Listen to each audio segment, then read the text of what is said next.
2018 Alfa Romeo Stelvio First Drive. Alfa Romeo, a brand synonymous with sports cars that combine beautiful Italian design with historically dodgy reliability, now makes a crossover. The Stelvio is named after what is quite possibly the best driving road in the world, and the automaker would have you believe that it is the most purely focused driver's Uta in the world. To that end, the Stelvio boasts a perfect 50-50 front-to-rear weight distribution, a fast 12.0:1 steering ratio, and an all-wheel drive system that's tuned to send 100% of the engine's power to the rear wheels whenever possible.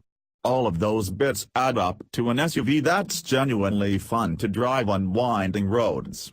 Think of the Stelvio as an Alfa Romeo Giulia with a suspension lift kit that puts you 2.5 inches higher off the tarmac. Yes, those stilts mean the crossed-over Alfa isn't quite as sharp as the Giulia, but the Stelvio isn't at all dim-witted. It's a true Alfa Romeo, in spirit and in execution, right down to its standard carbon fiber drive shaft. The Stelvio shares its 111-inch wheelbase and its double wishbone front and Alfa-Link rear suspension systems with the Giulia.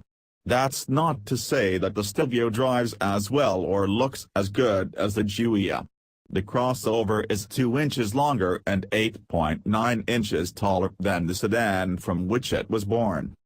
We got the feeling that we were sitting on top of the car's chassis instead of within it, which is due entirely to the high seating position that American drivers are so fond of.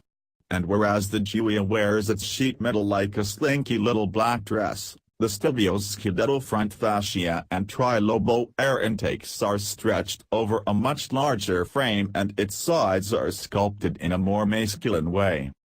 Still, the Stelvio is an attractive beast, inside and out.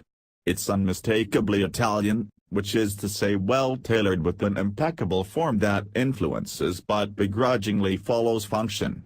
Leather seating surfaces are standard. From the driver's seat, the dashboard is dominated by two binnacles housing the tachometer and speedometer. In between is an LCD display that shows a bunch more relevant information.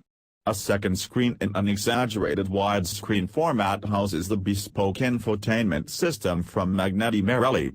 That LCD's unique shape makes it look smaller than the Stelvio's competitors, especially as its pinched height makes the backup camera image appear pretty small.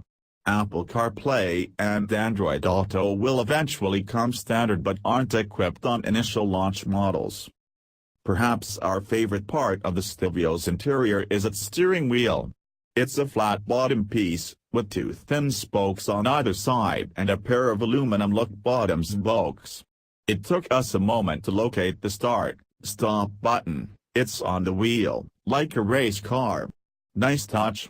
If properly equipped, a pair of column-mounted shift paddles complete the racy cabin.